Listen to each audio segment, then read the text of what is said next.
Die, you freaking robotic freaks, you! It's no good. I need a better gun than this. Clank, do you hear me? Yes, sir. Okay, good. I need more guns. I need something better than this thing. Sir. I can't send you that gun yet. No, just send it to me. It's only in the second game. We can't put it in the first movie. I don't care if it's only in the second movie. I need a better gun than this. Come on, the fans already know about that shit. It's not like we're spoiling anything. Still, I can't send it to you. I am sorry. Fine, but when I die and respawn, I'm gonna have a nice talking with you.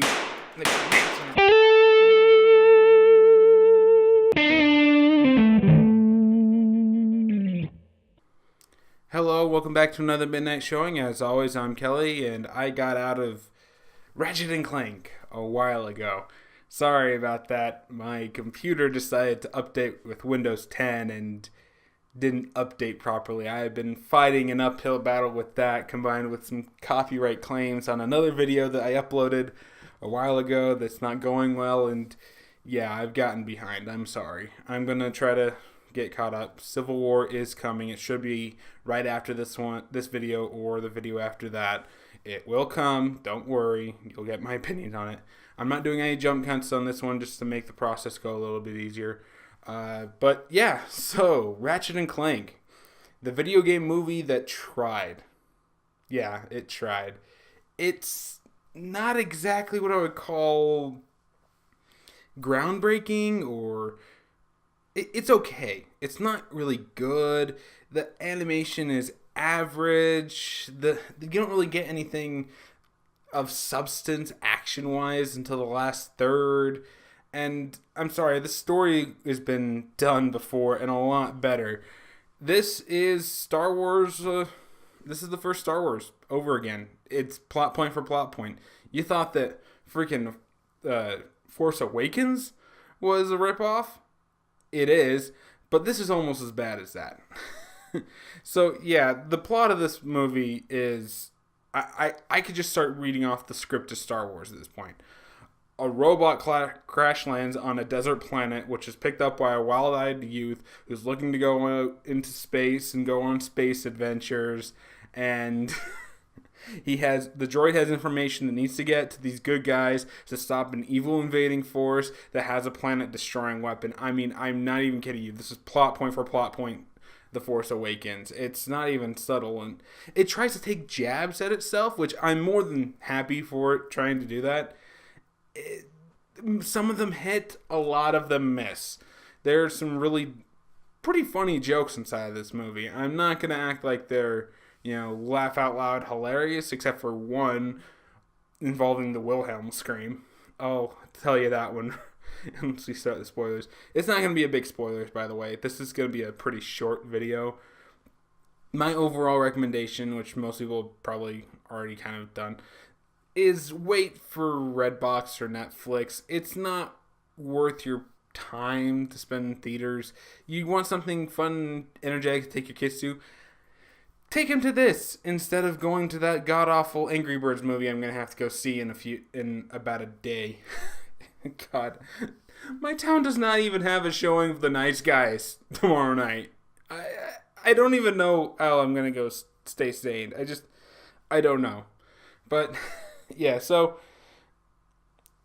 this movie has some good characters. It does have good characters. Ratchet and Clank, you do really connect with them. And Quark, you understand where he's coming from, and you understand how he got there to where he goes. It's just, everyone else is just there because they were in the video game. And even with the voice talent behind it, it just didn't come off as engaging as you'd want it to be. So yeah, my final verdict is wait for Netflix and Redbox. It's just not worth spending money to go see it unless you're going to avoid the Angry Birds movie. And then it's totally worth seeing because fuck Angry Birds. And yeah, going into the spoiler section, yeah, I basically told you the whole plot of this movie. That Wilhelm joke that I think is just hilarious. So when the invading force first attacks the Intergalactic Peacekeeper Corps or whatever, led by Quark and four other people who are so forgettable I don't even know their names, they have a bunch of security robots fighting with them, and one of the robots gets thrown off of this ledge, which is basically the set for Coruscant inside of the prequels of Star Wars, just to give you an idea of what's going on. One of the robots gets thrown from there, and he does the famous Wilhelm scream. I'm like, oh my god, seriously?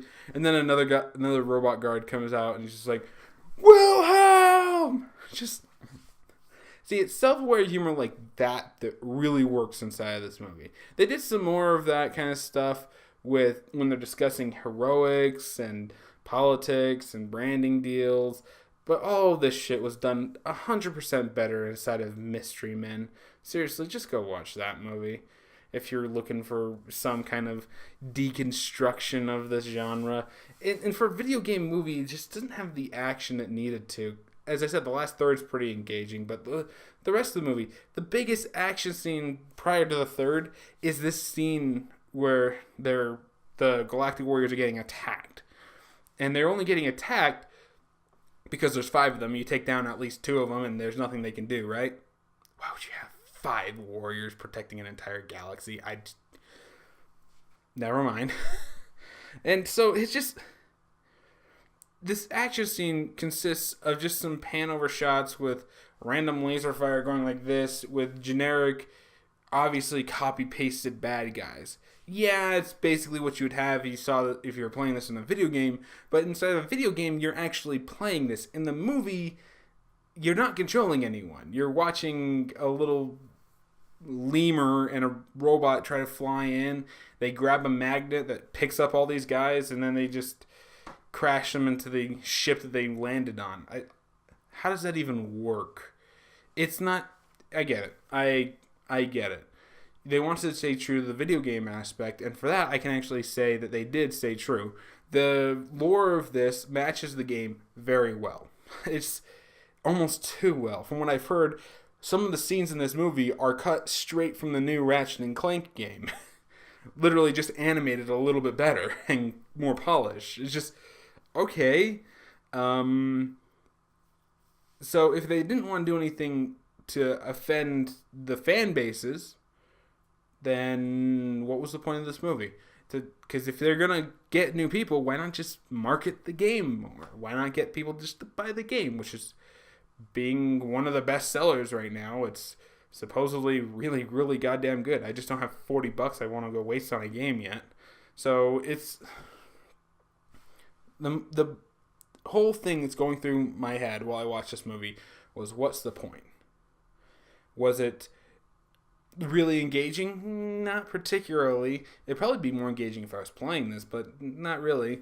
You got some good character dynamics between Clank and Ratchet, and they actually did bring the voice actors from the original game back to voice them, which, thank you, give those guys as much credit as possible. And they got some pretty big names to voice everybody else. I mean, you got Paul Giamatti, Sylvester Stallone, John Goodman, freaking Rosario Dawson was inside of this. They got some pretty big-ass names for this movie, and I will give them credit where credit is due. They all did a great job. It's just that the script was just so unoriginal that even with them doing a great job, they just couldn't sell it. I don't know. I just wasn't engaged enough. And the last third did have me engaged a little bit more, but that was the first time we get the whole gunplay that Ratchet and Clank is known for. You know, rapidly switching in and out, bigger and more advanced and complicated guns that shoot rockets and fucking razor blades and tornadoes, turn people into sheeps. The outrageousness of that should have been introduced much earlier in the film and actually utilized. Yeah, there's the training montage with Ratchet, but let's be honest here. They should have had a lot more. They should have had some small missions that kind of building up pieces so they could find the big planet derazer, which is what the big bad guy wants, played by Paul Giamatti. He wants to build his own planet, so he blows up the planet and then takes a big old chunk of it that he wants, and he puts it inside of his own planet that he's building elsewhere. That's the movie.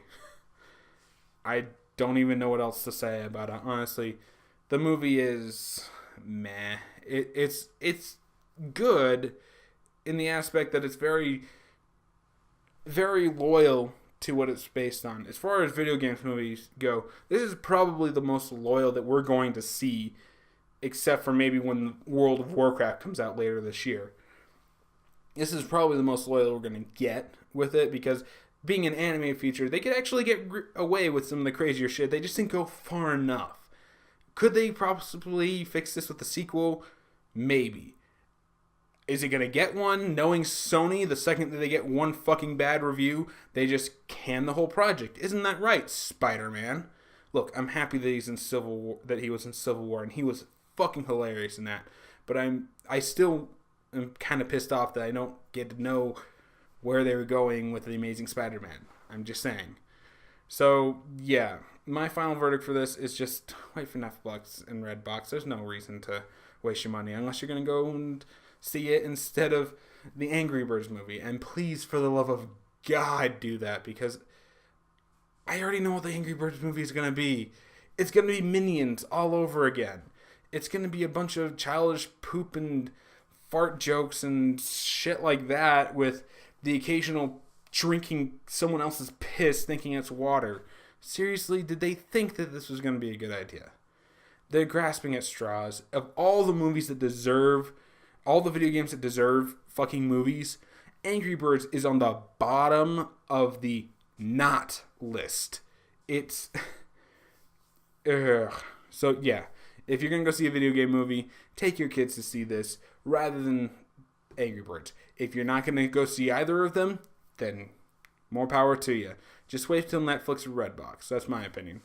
And that's it for me. Did you enjoy the video? Have you seen Ratchet and Clank? Tell me what you thought about it in the comments below, and maybe we'll get some healthy discussion going.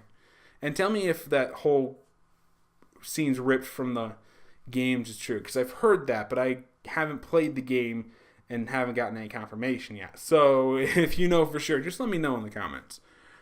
Be sure to subscribe for more, share this video with your friends, hit the like button, it really does help me out. I've got something else I've been working on now that I've kind of got my computer back to working order, and a set built over here, similar to this one, but it's going to actually have table and some props and things, and a script, which is something I've been working on for a while now. Scripts are definitely a must-have inside of that term. That I hope to have to you soon. I know that I haven't been putting out much lately, so I can't promise anything, and I'm not going to. I hope to have it soon, though. And yeah, be sure to like me on Facebook, follow me on Twitch and Twitter, and that's it for me, so I'll see you all next time.